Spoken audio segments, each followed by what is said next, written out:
Hi, good afternoon. I'm Deanne Battle, and this is the Composite. If you're new, we are a talk show, and we just talk about any and everything, mostly pop culture, film, TV, art, literature, the things. All right, so we're in season 4, and this is episode 11. I'm going to try not to nerd out too hard, but House of the Dragon, because I hadn't watched the newest episode. That was off the hook. I loved it, loved it, loved it. Really, really outstanding television. The dragons, the storyline, the pacing, the fights, the acting, so good. I don't know. I guess it's just easier if you're following one house as opposed to all of the houses, but my goodness, I'm really enjoying this series more than the original. And I have a few thoughts. I don't know how much time that's going to take up.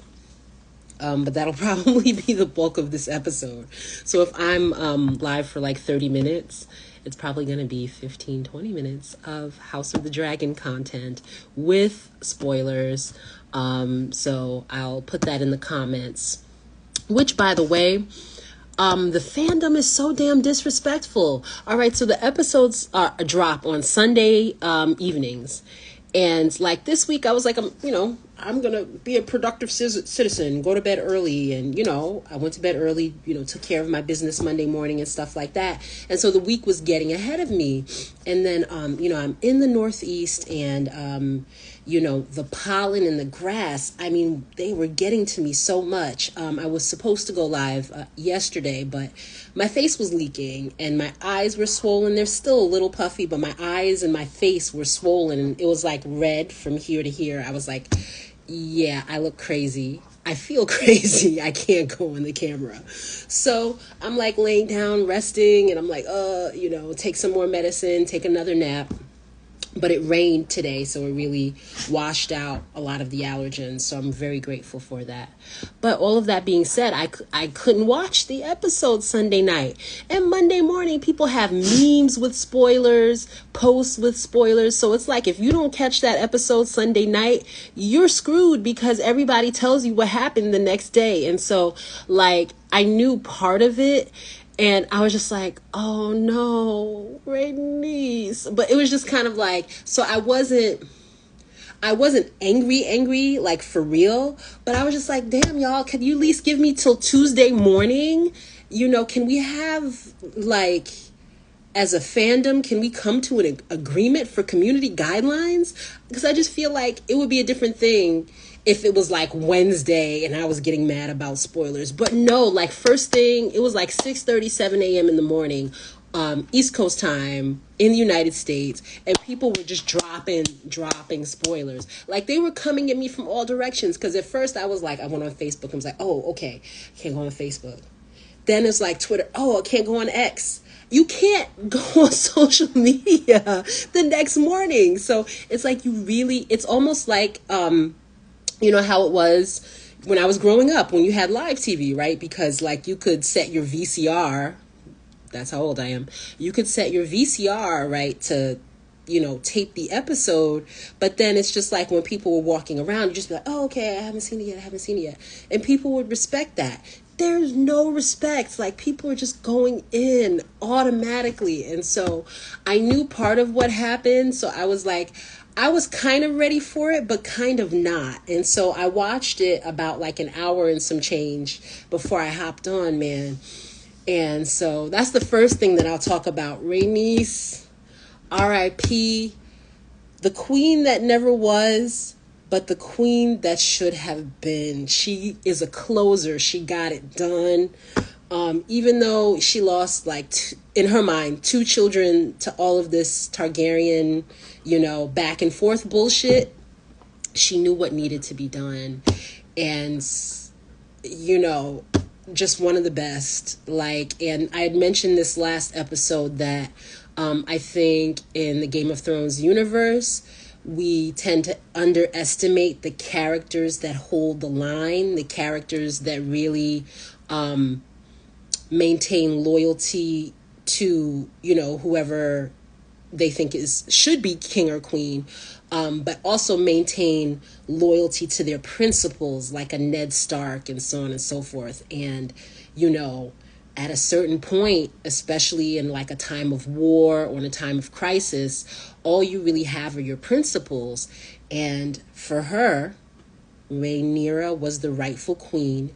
She had pledged to help her. She had pledged to support, her petition. I don't know what they call it, but her right to the throne. Sorry if you hear panting, that's my dog. And so she's like, I'm going to honor that. I'm going to stay to that. And she did. And the fight scene was amazing, but so many people died, man. Oh, wow. And then other things that I'm thinking about. Hold on a sec. What's the matter, doggy? I'll be right back. I'm just going to try to let her out so she lets me do this broadcast. Hey, sweetie. Here you go. Go have fun outside.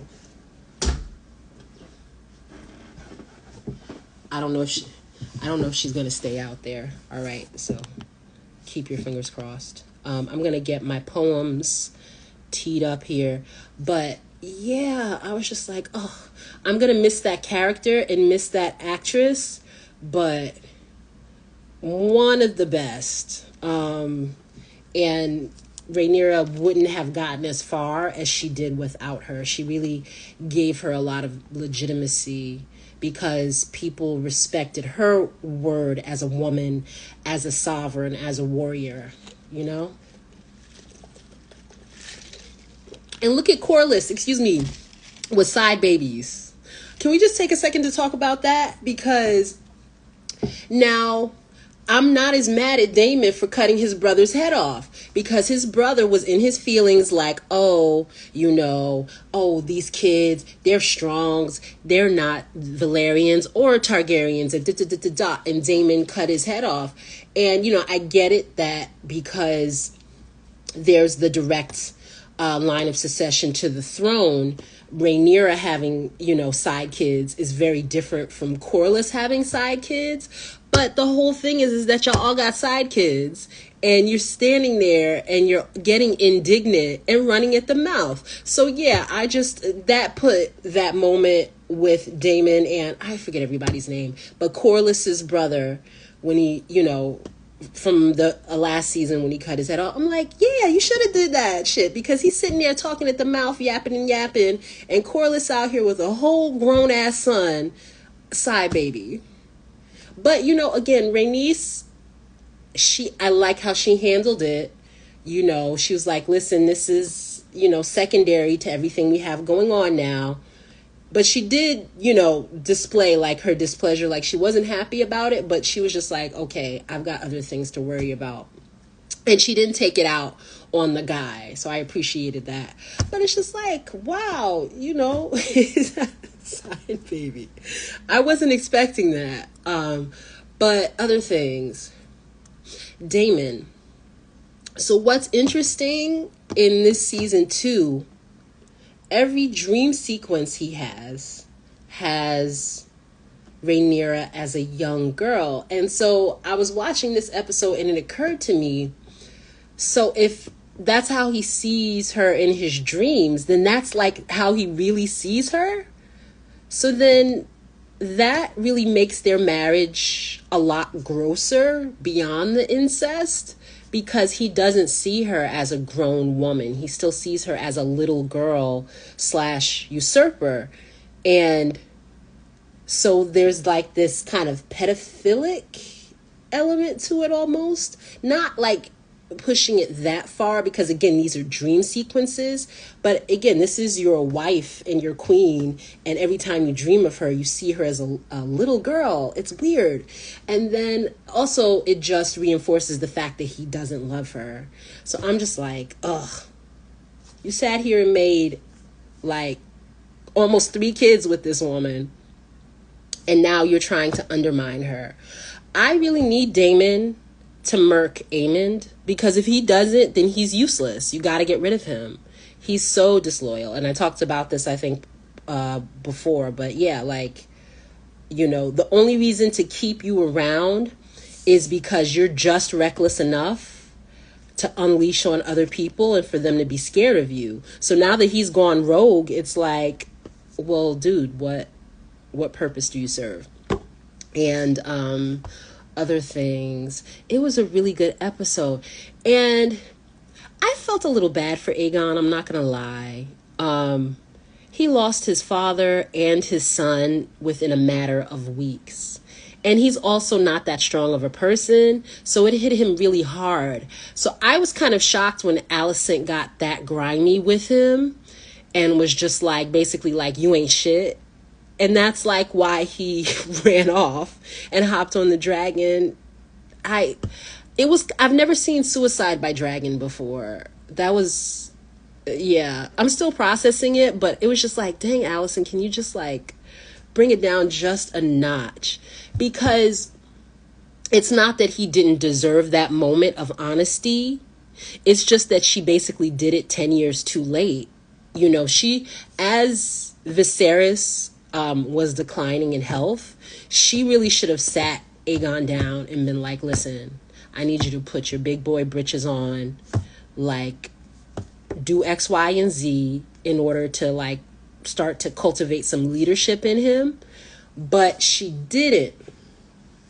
And I'm realizing about that character, one of the reasons she, I think, is a neglectful emotionally as a mother is she doesn't want to prepare her kids to be the head of a dynasty. She wants to be the head of the dynasty. That's the real deal. And so I think that that's why she never invested in Aegon really as a future king, right? And I've talked about this, I think, on a couple of episodes ago. Viserys didn't really invest in Aegon because ultimately he loved his first family more, which is sad, but that's just the reality of it.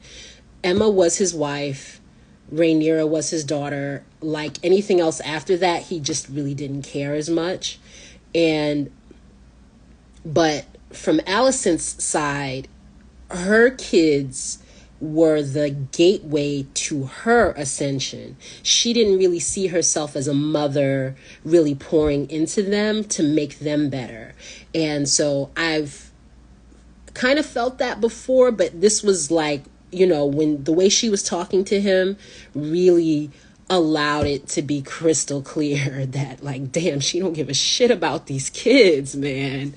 And I mean, like, the difference in motherhood. Notice Rhaenyra is trying to do her best to protect her kids, and Alicent, her kids are almost, I won't say go so far as to say expendable, but like tending toward that, because her focus is, she's like, listen, your dad was sick. I've been holding this shit down the whole time, and I just need you to stay in the cut, shut up, and do nothing. And he was devastated. And, here's the thing about Aemond. Hold on a second.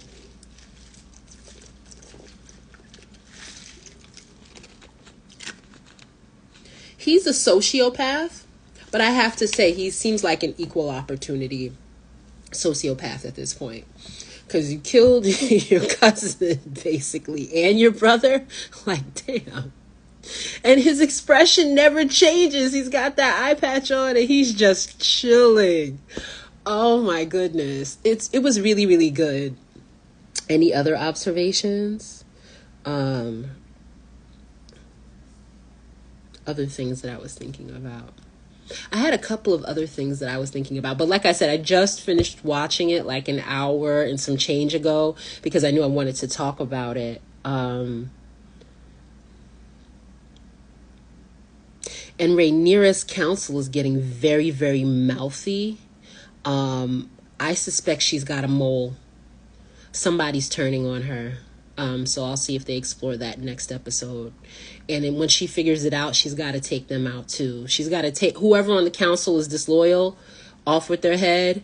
Damon off with his head. She really has to get brutal quickly, or this will, descend into more madness than it already is.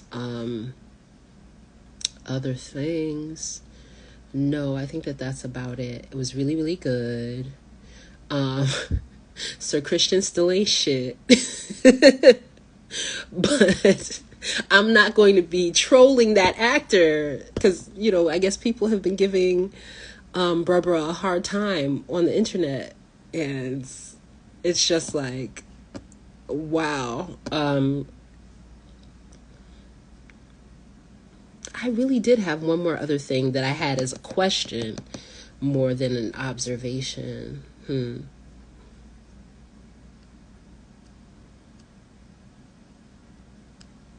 then Aegon couldn't speak High Valyrian.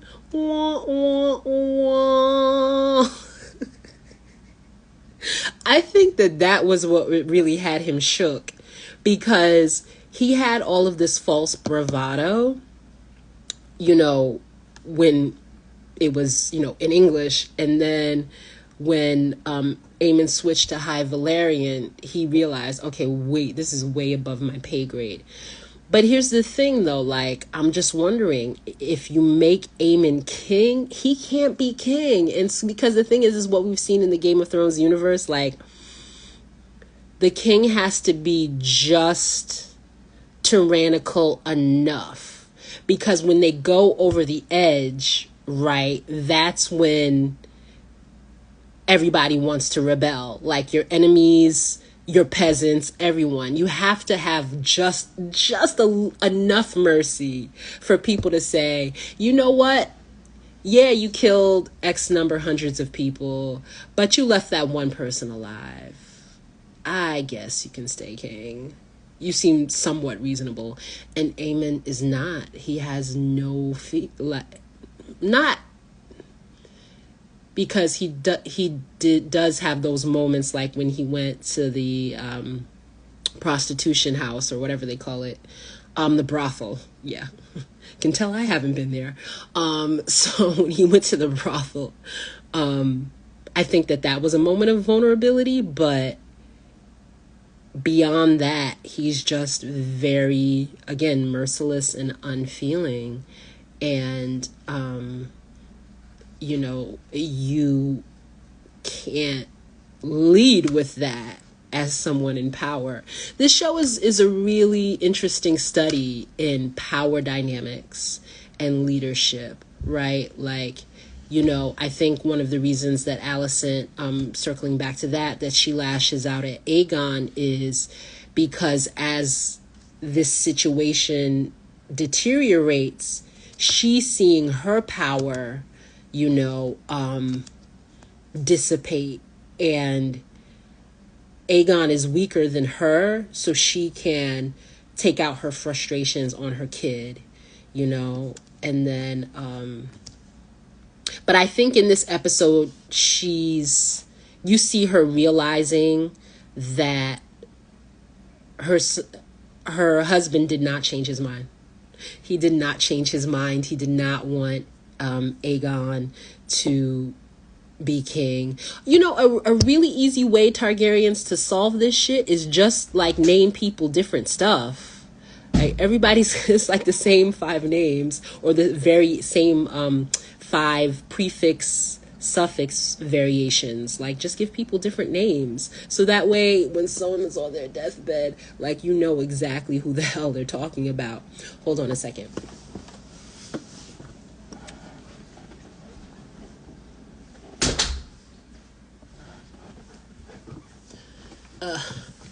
The dog came back inside.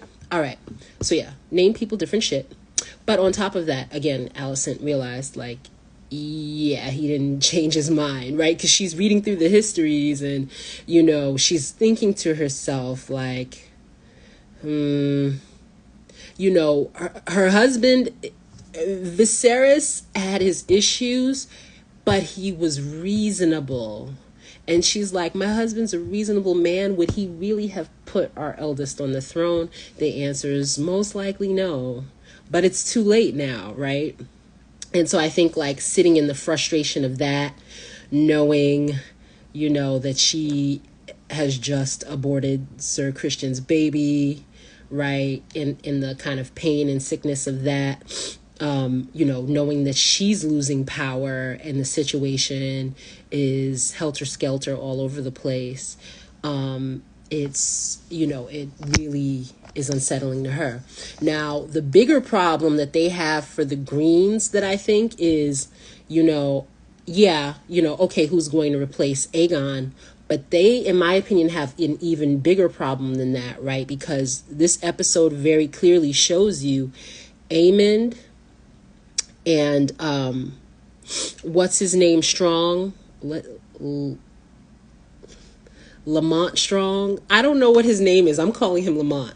Lamont Strong with the clubfoot homeboy. And Sir Christian. So those three dudes, they're kind of working together, but if you notice, kind of not. They have three separate agendas. And so from the Green standpoint, like even if they elevate Aemond, he still has to worry about Lamont Strong and Sir Christian, because they are not aligned. So their house is in disarray. Like, I think Rhaenyra has maybe one or two rats that she needs to get rid of, but on the Green side, they have a power vacuum now. And what that means is like any decisions that they make going forward, they're either going to have different factions doing stuff and one hand is not going to know what the other is doing, or they're going to be having so much internal strife on that side that they're not going to be able to focus. So I'm definitely looking forward to next week's episode. Like I said before, the dragons in this series look amazing. They're on point. The lighting is amazing. Like the last two seasons, especially season 8 of Game of Thrones, what the hell? This shit was so dark. And then when the White Walkers finally came through, like when Nas and DMX were in Belly, I just cracked up. I was like, this is what we've been waiting for. So anyone that worked on the original series that is now working on House of the Dragon, they understood the assignment. They understood what needed to be improved between the different series, and they have delivered. So I appreciate that. The only other thing that I wanted to maybe mention quickly is just, in the U.S. here, we're going back and forth with farcical election bullshit. And everyone's really up in arms about Project 2025. But if you look around you and pay attention, it's already started, right? And I mentioned this to a friend of mine that was, messaging a group thread that we were on. If you look at the movement for Black Lives, I'm not talking about BLM. I'm talking about like the activists that were on the ground and engaged in what the communities were actually asking for. I'm not talking about people who just collected money and put it in their pockets. That's something else. But the movement for Black Lives, right? They called, one of the main things that I saw was for an abolition of police. That did not mean, right, that you don't have peace officers, right, that have the ability to quell violence and protect people. But what that did mean is that you prioritize other services in a package with that, right? So social workers, EMTs, counselors, and you really you create a community force that is nimble and that is able to deal with things differently, right? Because if you're a hammer, everything looks like a nail. And so a lot of these extrajudicial police killings were based in the fact that police are not equipped to handle a majority of our social crises. And so why am I bringing this up? Because in the wake of the George Floyd murder, there was a lot of performative shit that happened, but ultimately what was tangible? All of these police forces around the country actually got more funding and more militarized weapons and cop cities. All right. I'm especially thinking about Atlanta because there was an activist, Tortuga, I believe, that got murdered, as he or they were protesting the building of Cop City. And I'm just speaking in a summary sense off the top of my head. So any errors that I'm making, you're more than welcome to Google this so you have like the actual factual information. But I'm putting it together with Project 2025 because the only reason to invest in these cop cities around the country is if you plan on suppressing the people. Right? So this stuff has been going on already. And it's interesting to see so many people sound the alarm. And they're like, well, if Trump gets into office, then our country's going to turn into this.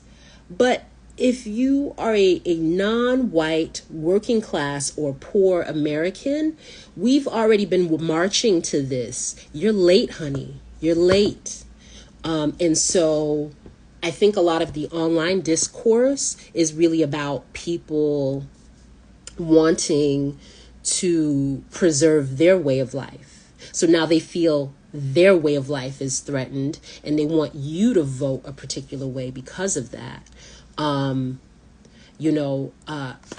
don't presume and have no desire to tell people how to vote. I'm definitely not a Republican.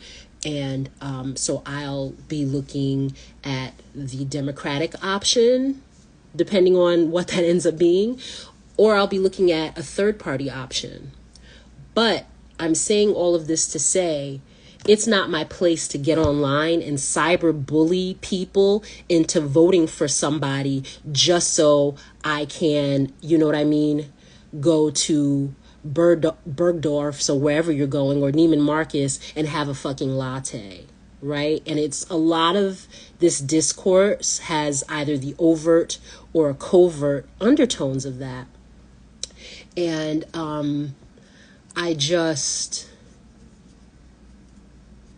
it's disappointing in the sense that it's going to make this next part that much harder. I understand people are scared. But as I get older, I also understand that freedom is paid for in blood. And our bill's been overdue for a while.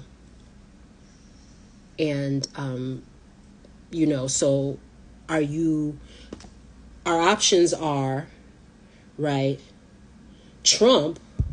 Most people don't want that, right? And that gives us authoritarianism.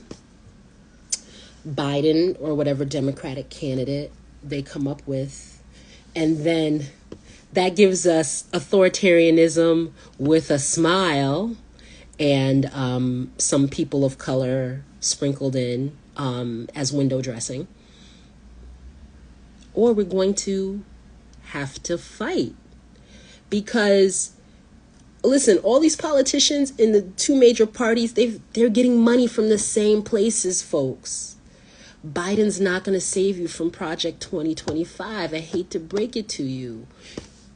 It's just going to be a slower walk, right? Which, okay, if we're going to mobilize and like protest or do a general strike or something, if we're really going to energize people and say to our politicians, no, we're voting for governance. We're not voting for handouts to your donors, and we're not voting for fascism, right? Then I think we have a shot. But if you think you're going to go to the ballot box and vote for Biden and go back to sleep, because that's the same shit y'all did with Obama. You went to the ballot box, you voted for him, and you went to sleep. look where we are. It doesn't work. I like doing shit that works. We have to do something different. And so, all of that being said, I have been, kind of forlorn in the days after the debate, just because it's just like, wow. So yeah, hasn't been a serious country for a while. And now we're showing the world we aren't, right? Because our president is calling, Zelensky, he's calling him Putin. He's calling Kamala Harris Trump. So there's a public face to it now, which I think adds an extra level of embarrassment.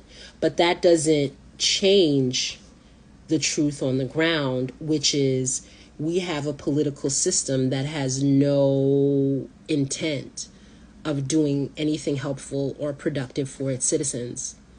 And voting for Biden, I'm not saying don't vote for him, but I'm saying voting for him doesn't change that. So you still need to do other things. When I figure out what those other things are, I'm happy to share it in this space. But I'm present and I'm ready and I'm listening, whether it's to my creator, to my ancestors, to dialogue, on podcasts or wherever I can find it, articles, whatever. But this desperate bullying and condescension from certain folks online, you're not going to be able to shame people. In fact, I would argue you're making it worse. Because wasn't that moment with Hillary when she said basket of deplorables?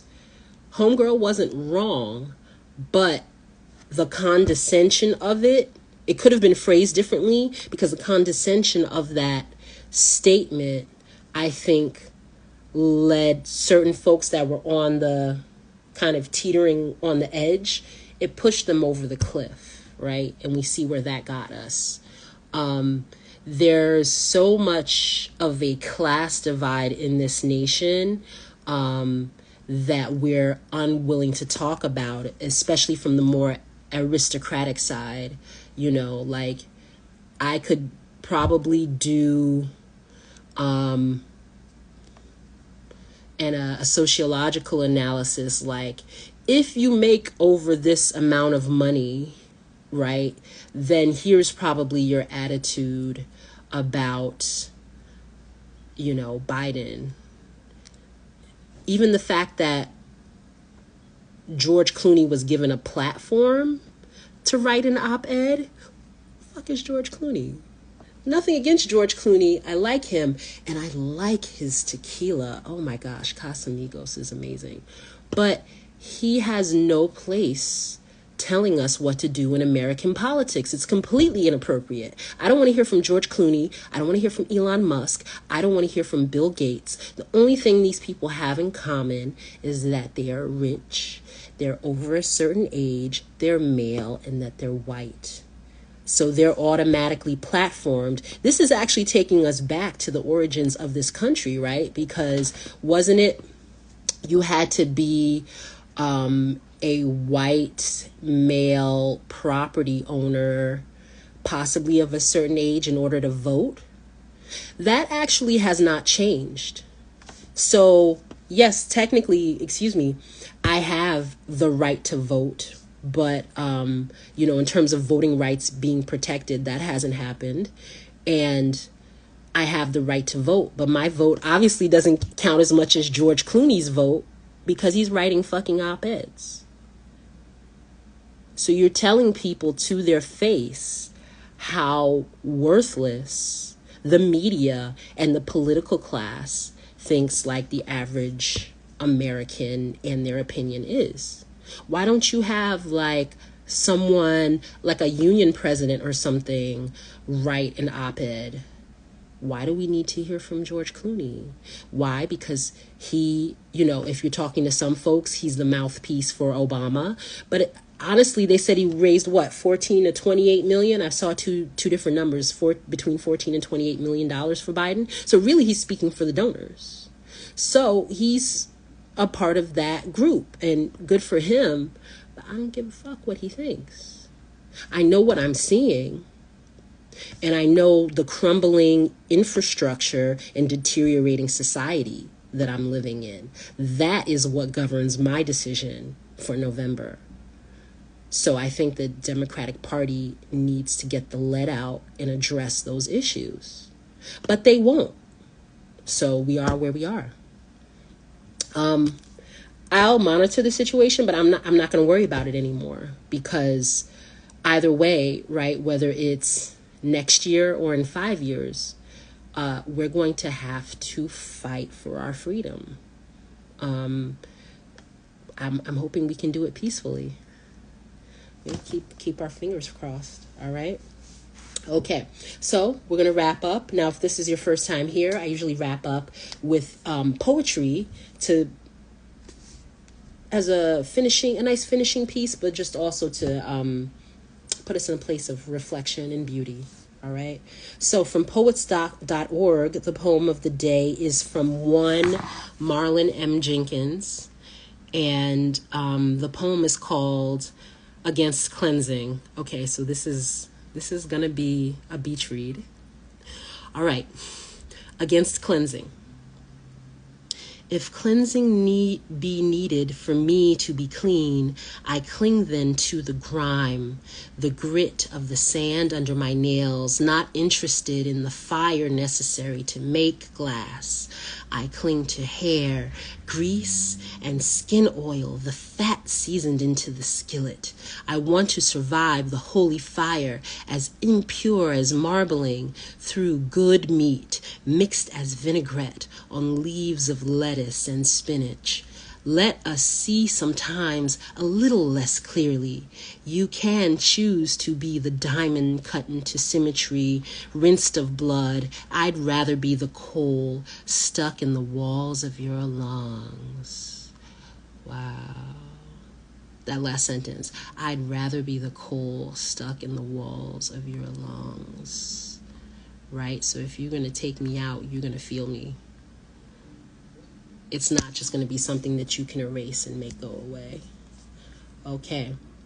And our last poem is from the Poetry Foundation. And this is a classic here by one Pablo Neruda. 100 Love Sonnets, and this is 17. So this is number 17. I don't love you as if you were a rose of salt, topaz, or arrow of carnations that propagate fire. I love you as one loves certain obscure things, secretly between the shadow and the soul. I love you as the plant that doesn't bloom but carries the light of those flowers, hidden within itself. And thanks to your love, the tight aroma that arose from the earth lives dimly in my body. I love you without knowing how or when or from where. I love you directly without problem or pride. I love you like this because I don't know any other way to love except in this form in which I am not sure where. Okay, let me just read that sentence again. I love you directly without problems or pride. I love you like this because I don't know any other way to love except in this form in which I am not, nor are you, so close that your hand upon my chest is mine, so close that your eyes close with my dreams. All right, that is Pablo Neruda. All right, so keep hoping. Keep watching House of the Dragon and have a great weekend. I'm Deanne Battle. This is The Composite, and this has been Season 4, Episode 11. Take care.